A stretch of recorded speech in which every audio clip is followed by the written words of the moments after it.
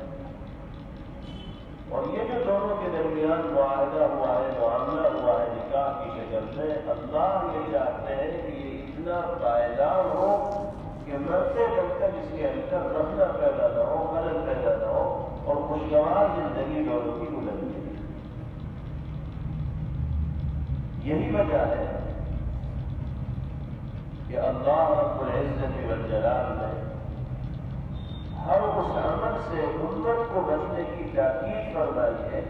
جس کی وجہ سے نکاح جیسے پاکیزہ رشتے کے اندر کھٹاس پیدا ہو جاتی ہے، بگاڑ پیدا ہو جاتا ہے، دنیا پیدا ہونے لگتی ہے۔ دونوں کو باری تعالیٰ نے مخاطب کیا،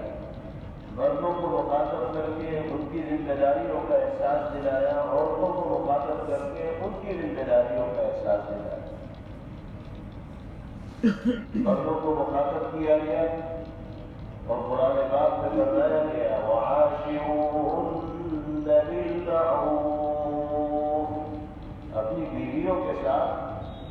بڑا اچھا سلوک اور عمدہ برتاؤ کیا کرو۔ فَإِن كَرِهْتُمُوهُنَّ فَعَسَىٰ أَن تَكْرَهُوا شَيْئًا وَيَجْعَلَ اللَّهُ فِيهِ خَيْرًا كَثِيرًا۔ اللہ پاک ارشاد فرما رہے ہیں کہ اگر بیویوں کی کوئی بات تمہیں ناگوار گزرتی بھی تو اس ناگواری کو برداشت کر لو، ہو سکتا ہے اللہ نے اسی میں تمہارے لیے خیر کو اور بھلائی کو مقدر فرمایا۔ رشتے کو اللہ کی طرف سے جوڑے جاتے ہیں، فیصلے تو وہی سے ہوتے ہیں۔ باری تعالیٰ کی جانب سے ہماری زوجیت میں آنے کے لیے جس لڑکی کا انتخاب ہو گیا، یہ جس لڑکی کے لیے شوہر کے طور پر کسی مرد کا انتخاب ہو گیا، تو اب دونوں کو اپنے لیے اس انتخاب کو بالجانب اللہ تصور کرنا چاہیے اور آخری درجے تک اس رشتے کو نبھانے کی کوشش کرنی چاہیے۔ اگر جانبین میں سے کسی کی جانب سے کوئی ناگواری آ بھی رہی ہے تو جہاں تک ممکن ہو اس کو برداشت کیا جائے، نظر انداز کیا جائے، اس لیے کہ اللہ نے فرمایا ہے کہ ہو سکتا ہے جس چیز میں تمہیں ناگواری محسوس ہو رہی ہے تمہارے لیے خیر اور بھلائی اسی ہو۔ ایک طرف یہ ہدایت باری تعالیٰ نے مردوں کو دی، نبی پاک علیہ السلام نے بھی اسی سلسلے کی ہدایت اور ارشاد فرمایا خیرکم لأہلہ وأنا خیرکم لأہلی، تم میں سب سے بہترین انسان وہ ہے جو اپنی بیوی اور اپنے گھر والوں کے ساتھ اچھا معاملہ کرنے والا ہو، اور یاد رکھو میں تم میں سب سے بہتر برتاؤ کرنے والا ہوں اپنے گھر والوں کے ساتھ، اپنی ازواج کے ساتھ، اپنی بیویوں کے ساتھ۔ مختلف مواقع پر حجۃ الوداع کے موقع پر بھی جناب رسول اللہ صلی اللہ علیہ وسلم نے عورتوں کے ساتھ حسن سلوک کرنے کی مردوں کو تاکید کرنا۔ دوسری جانب عورتوں کو متوجہ کیا نبی پاک علیہ السلام نے اس جانب کے وہ شوہروں کے حقوق کو ادا کرنے والی بن اور ارشاد فرمایا خیر متاع الدنیا المرأة الصالحة، دنیا کا سب سے قیمتی سرمایہ اگر کوئی چیز ہو سکتی ہے تو وہ نیک صالح مطیع اور فرمانبردار بیوی، اور پھر اچھی عورت کی نشانی اور علامت نبی پاک علیہ السلام نے بیان فرمائی کہ شوہر کی اس پر نگاہ پڑے تو دل خوش ہو جائے، شوہر کوئی حکم دے تو وہ شوہر کے احکامات پر عمل کرنا اپنے لیے سعادت تصور کرے اور فوراً اس کی بات مانے، جائز کاموں میں اس کی کسی بات کو وہ نظر انداز نہ کرے۔ اس مزاج کے ساتھ جو بیوی اپنے شوہر کے ساتھ زندگی گزارے گی، جناب رسول اللہ صلی اللہ علیہ وسلم نے اس کے لیے بشارتوں اور خوشخبریوں کا ایک پورا کا پورا سلسلہ بیان کرتا ہے۔ دونوں کے حقوق اللہ اور اس کے رسول صلی اللہ علیہ وسلم نے اسی لیے بیان فرمائے کہ جب دونوں جانب سے حقوق کی ادائیگی ہوگی تو نکاح کا پاکیزہ رشتہ آخری درجے تک خوش اسلوبی کے ساتھ چلتا رہے گا اور اس میں کسی طرح کی کوئی دراڑ، کسی طرح کی کوئی غلطی اور کسی طرح کی کوئی رنجش پیدا نہیں ہو۔ اس لیے پہلی کوشش تو یہی ہونی چاہیے کہ اللہ تعالیٰ اس عقیدہ رشتے کو خیر و خوبی کے ساتھ، عافیت کے ساتھ نبھانے کی توفیق بخشے، اور اس رشتے کے اندر جب دلوں کا ملاپ ہوتا ہے اور قربت ہوتی ہے، زوجین ایک دوسرے کے مزاج کو سمجھ کر دونوں کا لحاظ رکھنے والے ہوتے ہیں، تو پھر انسان کا گھر جنت کا نمونہ بن جاتا ہے۔ پھر گھر سے باہر اگر اسے کوئی دکھ اور تکلیف ملتی بھی ہے تو گھر میں آنے کے بعد اس کا من غلط ہو جاتا ہے، اس کی تھکن دور ہو جاتی ہے۔ اور اگر اس رشتے کے اندر مٹھاس نہ ہو تو لاکھوں اور کروڑوں میں کھیلنے کے باوجود بھی انسان کو ایک منٹ کا اطمینان و سکون میسر نہیں ہوتا۔ اسی لیے اللہ اور اس کے رسول صلی اللہ علیہ وسلم نے اس باقیدہ رشتے کو ہر حال میں نبھانے کی تاکید کی ہے، شوہر کو بھی اور بیوی کو، اور ہر اس عمل سے بچنے کی تلقین کی ہے جو اس رشتے کے اندر دراڑ پیدا کر رہا ہے۔ لیکن شیطان جو انسان کے پیچھے لگا ہوا ہے،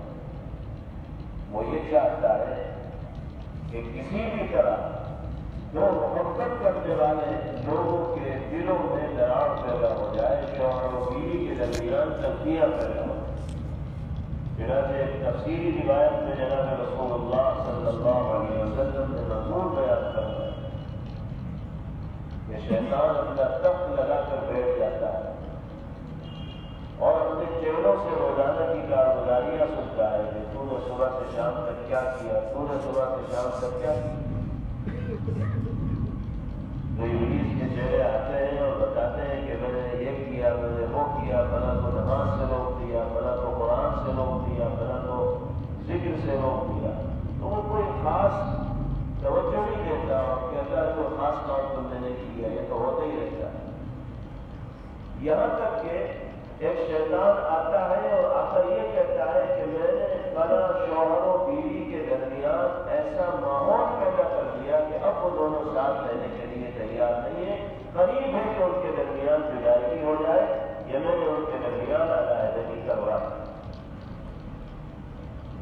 شیطان اس کی کارگزاری سن کے خوش ہوتا ہے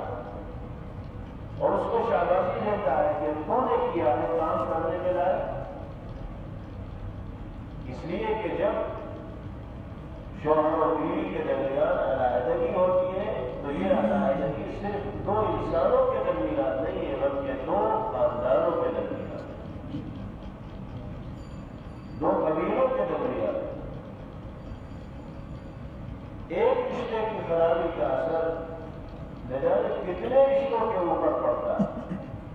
اور اس طرح کے مواقع پر جو کھٹاس پیدا ہو جاتی ہے،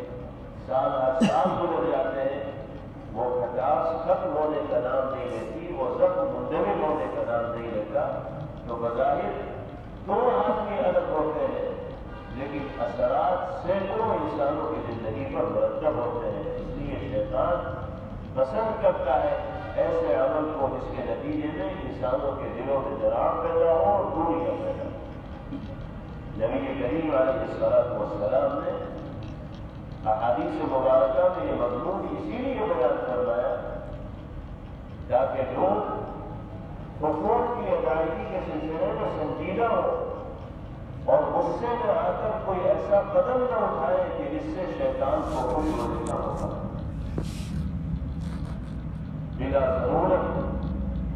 بلا ضرورت شدیدہ طلاق دینا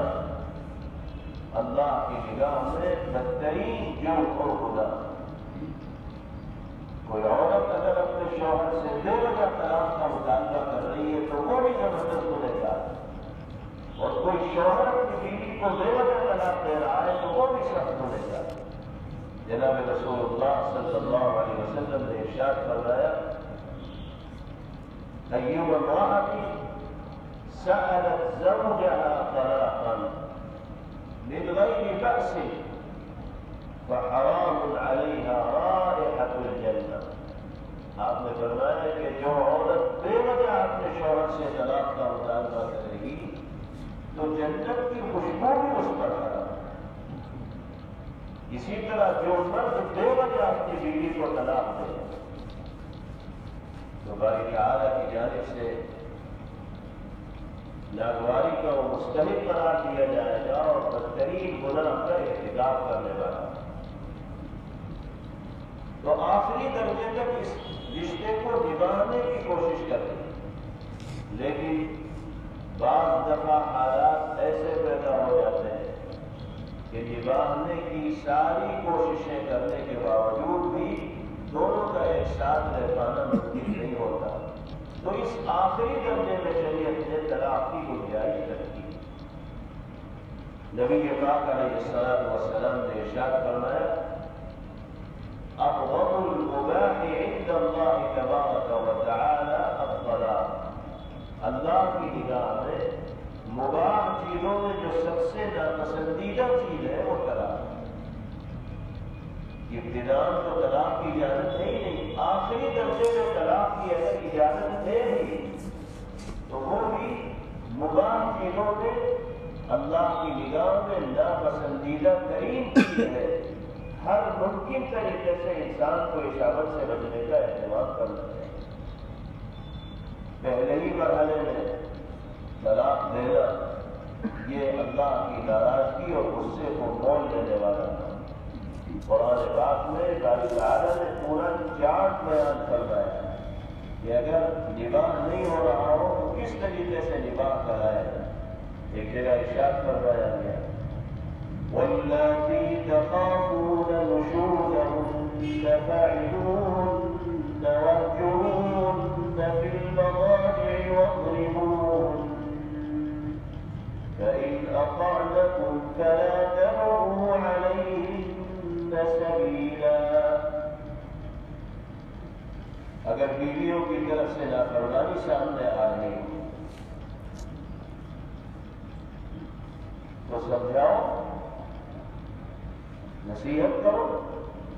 ذمہ داریوں کو بتاؤ پہلا درجہ، اور اگر سمجھانے کے باوجود بھی بات سمجھ میں نہیں آ رہی ہے تو دوسرا درجہ یہ ہے کہ اپنا اس کا بستر الگ کرو۔ بستر الگ کرنے کے بعد بھی اگر بات نہیں بن رہی ہے اور بات کسی کے سمجھ میں نہیں آ رہی ہے تو معمولی تدبیر کا طریقہ بھی اختیار کیا جا سکتا ہے، پتہ کلامی کی جا سکتی ہے، کچھ دن کے لیے بات چیت بند کی جا سکتی ہے، اور اگر اس کے ذریعے بھی نباہ نہیں ہو پا رہا ہے، معاملہ حل نہیں ہو پا رہا ہے تو پھر درمیان میں کسی تیسرے آدمی کو ڈالو جو دونوں کی باتوں کو لے کر بیٹھے اور معاملات کو حل کرانے کی کوشش کرے۔ وَإِن خِفْتُمْ شِقَاقَ بَيْنِهِمَا فَابْعَثُوا حَكَمًا مِّنْ أَهْلِهِ وَحَكَمًا مِّنْ أَهْلِهَا إِن يُرِيدَا إِصْلَاحًا يُوَفِّقِ اللَّهُ بَيْنَهُمَا إِنَّ اللَّهَ كَانَ عَلِيمًا خَبِيرًا۔ اگر دونوں کے درمیان جھگڑا ختم ہونے کا نام ہی نہیں لے رہا ہے تو ایک آدمی لڑکے کی طرف سے مقرر کر دیا جائے، دوسرا آدمی لڑکی کی طرف سے مقرر کر دیا جائے۔ ان کی طرف سے فیصلہ کرنے والا فلاں شخص ہے، ان کی طرف سے فیصلہ کرنے والا فلاں شخص ہے، دونوں ٹیبل پر آ کر بیٹھے اور نیک نیتی کے ساتھ اگر یہ معاملات کو صاف کرنے کی کوشش کریں گے تو اللہ وعدہ فرماتے ہیں یوفق اللہ بینہما، باری تعالیٰ ان کو خیر کی توفیق برآمد فرمائیں گے اور معاملات حل ہوں گے۔ اگر اصلاح چاہیں گے اور دل کے اندر کھوٹ نہیں ہوگا، اچھی نیت ہوگی اور معاملات کو درست کرنے کے لیے دونوں مل کر بیٹھیں گے تو اللہ خیر کا راستہ اس کو دے گا۔ اللہ تعالیٰ خوب جاننے والے بھی ہیں اور خوب معاملات، یہ ہے معاملات کو نبھانے کا بالکل آخری درجہ۔ اگر اس درجے پر آنے کے بعد بھی معاملات حل نہیں ہوگا تو اب دونوں کو ایک ساتھ رکھنا یہ ظلم ہوگا، اب دونوں کو ایک ساتھ رکھنا ظلم ہوگا۔ اس لیے کسی بھی درجے میں دونوں کا ساتھ نہیں رہ پا رہے تو دونوں کو الگ کر دیا جائے اور اپنی زندگی کے لیے آزاد چھوڑ دیا جائے. شوہر کہیں اور شادی کرنا چاہے تو وہاں کر لے، بیوی کسی اور مرد کے نکاح میں جانا چاہے تو چلی جائے. اب ان کو پابند رکھنا یہ ظلم ہوگا. اس درجے میں آ کر شریعت نے اجازت دی ہے کہ اب طلاق کو اختیار کیا جا سکتا ہے. لیکن یہاں ہمیں یہ یاد رکھنا ہے اتنے مراحل پار کرنے کے بعد نمبر آتا ہے طلاق کو اختیار کرنے، اور اس میں بھی صرف ایک طلاق دینے کی اجازت ہے. یاد رکھیے، صرف ایک طلاق دینے کی اجازت ہے، اور یہ طلاق بھی باقی کے زمانے میں دی جائے. اس باقی میں یہ طلاق دی جائے جس میں بیوی کے ساتھ مجاورات نہ کی گئی اور صحبت نہ ہوئی. نہ باقی کے زمانے میں طلاق دیں گے تو عدت لمبی ہو جائے، اور اگر اس باقی کے زمانے میں طلاق دی جائے گی جس میں بیوی سے ملاقات ہوئی ہوگی تو اگر اس میں حمل ٹھہر گیا ہوگا تو بھی عدت بہت لمبی ہو جائے. اس وجہ سے اللہ تعالیٰ نے عورت پر شفقت فرماتے ہوئے یہ ہدایت جاری فرمائی کہ اگر کسی طرح بھی معاملہ سلجھ نہ رہا ہو تو صرف ایک طلاق کی اجازت ہے، اور وہ طلاق بھی اس باقی کے زمانے میں دی جائے گی جس میں بیوی سے ملاقات نہ ہوئی. اس کے بعد عدت کا زمانہ اگر گزر بھی جاتا ہے پھر شوہر کو خیال آتا ہے کہ میں نے غلطی کر دی طلاق دے کر، تو صرف نکاح کے ذریعے وہ اپنی بیوی کو دوبارہ اپنے ساتھ لا سکتا ہے. اور اگر عدت کے دوران ہی وہ اسے اپنے ساتھ رکھنا چاہتا ہے تو رجعت کرنے نکاح کی بھی ضرورت نہیں پڑتی. اگر ایک دے کر پیٹ نہیں بھرا ہے اور اس سے ٹھنڈا نہیں ہوا ہے تو دو دے دو. دو میں بھی یہی بات ہے، عدت کے دوران بیوی سے اگر کریں گے تو بغیر نکاح کے اس کو بیوی بنانا جائز ہوگا، کچھ نہیں کرنا پڑے گا. اور اگر عدت گزر بھی جائے گی اور دو طلاقیں دی گئی ہوگی، رجعی طلاق ہوگی 7 لفظوں میں، طلاق گرائی جو اشاروں میں دی جاتی ہے اس سے تو طلاق جائز ہوتی ہے اور اس میں نکاح کی ضرورت پڑتی ہے. لیکن 7 لفظوں میں اگر طلاق دی اور یہ کہا اپنی بیوی سے کہ میں نے تجھے طلاق دی، 7 لفظوں میں دی جائے طلاق، تو یہ طلاق رجعی ہوگی اور اس سے ایک طلاق واقع ہوگی. اور عدت کے دوران بیوی سے رجوع اگر کیا جائے گا تو بغیر کسی نکاح وغیرہ کے رجوع کیا جا سکتا ہے، اسے بیوی بنا کر رکھا جا سکتا ہے. 2 طلاقیں اگر اسی طرح 7 الفاظ میں دے دی تو بھی عدت کے دوران رجوع کیا جا سکتا ہے. عدت اگر گزر جائے گی تو صرف نکاح کرنا ہوگا اور اس کو بیوی بنا کر رکھا جا سکتا ہے. یہ طریقہ ہے جو قرآن پاک میں بیان کیا گیا، اور اللہ نے اس آیت مبارکہ میں یہی فرمایا الطلاق مرتان، طلاق 2 مرتبہ کی جائے. فإمساك بمعروف، یا تو 2 مرتبہ طلاق دے کر رجعت کر لو اور صحیح طریقے سے بیوی کو روک لو. رجعت کر لو گے نکاح دینے کی ضرورت نہیں پڑے گی. اور تسریح بإحسان، اور اگر رجعت نہیں کر رہے ہو تو عدت گزارنے کے بعد اس کو اس کے حال پر خوشنودی کے ساتھ چھوڑ دو. جب عدت گزر گئی تو وہ تم سے الگ ہو گئی، تم کہیں اور نکاح کرنا چاہو کر سکتے ہو، تم تو پہلے بھی کر سکتے ہو، کیونکہ مرد کو 4 بیویاں بیک وقت نکاح میں رکھنے کی اجازت ہے. لیکن عدت گزرنے کے بعد بیوی اگر چاہے تو کسی دوسرے سے بھی نکاح کر سکتی ہے، اور اگر طلاق رجعی اسے دی گئی ہے تو اسی شوہر سے بھی وہ نکاح کر سکتی ہے جس نے اسے طلاق دی. تو اور تسریح بإحسان کا مطلب یہ ہے. لیکن ہمارے یہاں صورتحال اتنی خراب ہو گئی ہے کہ ایک طلاق دینا تو کوئی جانتا ہی نہیں. ہر آدمی پہلی مرتبہ میں آخری گیڑ ڈالتا ہے اور 3 سے پہلے رکتا ہی نہیں. ایک تو جو چاند بتایا ہے شریعت میں اس پر کوئی عمل نہیں ہوتا، ذرا سا غصہ آیا بس ٹیڑھ شروع کر دیے، دیکھتے نہیں کہ اس کا انجام کیا ہوگا اور نتیجہ کیا ہوگا. ورنہ جو ترتیب باری تعالیٰ نے قرآن پاک کے اندر بیان فرمائی، اس ترتیب کے مطابق اگر معاملات کو حل کیا جائے تو طلاق کا ریشو کٹ کر پتہ نہیں کتنے نیچے آ جائے. ہماری خامی یہ ہے کہ ہم غصے میں آقا کھو دیتے ہیں، حواس سالم نہیں رہتے، اور جو منہ میں آتا ہے وہ بول دیتے ہیں، اور جب کھیل خراب ہو جاتا ہے، معاملہ بگڑ جاتا ہے، اور 3 طلاقیں دینے کی وجہ سے بیوی بالکل مغلظہ ہو جاتی ہے، تو پھر مفتی صاحبان کے چکر لگاتے روتے ہیں، آ کر باقاعدہ آنسوؤں سے روتے ہیں کہ حضرت کوئی راستہ بتا دو، میرے تو چھوٹے چھوٹے بچے ہیں، غصے میں میں نے یہ الفاظ اپنی زبان سے نکال دیے تو غصے ہی میں دیتا ہے، ہنسی خوشی میں تو یہ کام کیا ہی جاتا، غصے میں اتنے بے قابو کیوں ہوتے ہو کہ تمہیں خود اپنے عمل پر تدارک کر لیتے؟ ایک طلاق سے بھی جب وہی کام ہو رہا ہے جو 3 طلاق سے ہوتا ہے، تو پھر 3 طلاق دینے کی مجبوری کیا ہے؟ کیوں اصرار ہے 3 طلاق دینے؟ اگر آپ کا نواح کسی طرح ہو ہی نہیں پا رہا ہے تو 1 طلاق دے دیجیے۔ 1 طلاق میں سارے آپشن کھلے رہتے ہیں، عدت کے دوران رجوع کرنا چاہیں رجوع کر، عدت پوری ہو گئی اس کے بعد لوگوں نے بات چیت کر کے معاملات صاف کرا دیے تو پھر بیوی کو اپنے گھر لا سکتے ہیں، نکاح کیجیے اور بیوی کو اپنے گھر لے آئیں، اور کچھ نہیں کرنا پڑتا۔ لیکن اگر 3 دے دی گئی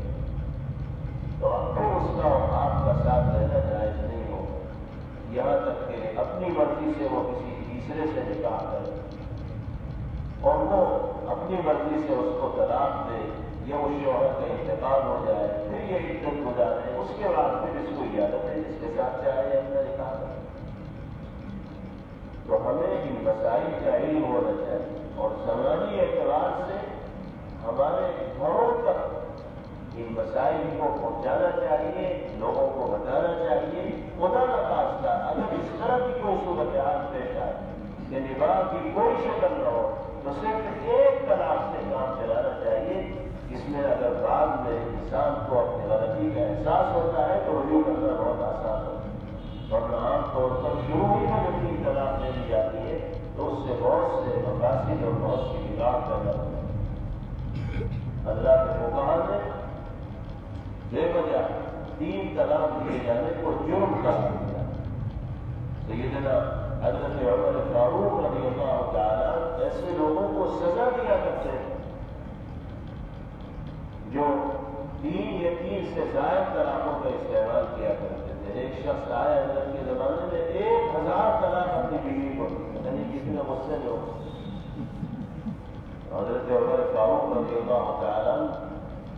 تفصیلات سن کر ناراض ہوئے، انہوں نے سزا دی کہ تم نے اس کو پھر سمجھ رکھا ہے، جو چاہو کرو اور جو چاہو اپنی زبان سے بولو۔ تو ہمیں خاص طور پر غصے کی حالت میں اپنے آپ کو قابو میں رکھنا چاہیے اور کوئی ایسا عمل نہ کرنا چاہیے کہ جس پر ہمیں خود ندامت و شرمندگی ہو۔ اللہ تعالیٰ نے قرآن پاک کی آیات میں طلاق سے متعلق یہی احکامات تفصیل کے ساتھ بیان فرمائے ہیں۔ باری تعالیٰ ہم سب کو ان احکامات کو سمجھنے اور نکاح جیسے باقیدہ رشتے کو زندگی کے آخری لمحے تک حسن و خوبی کے ساتھ نبھانے کی توفیق نصیب فرمائے۔ وآخر دعوانا ان الحمد للہ رب العالمین۔ Thanks for watching. Don't forget to like, comment, share and subscribe to Al Wahid channel.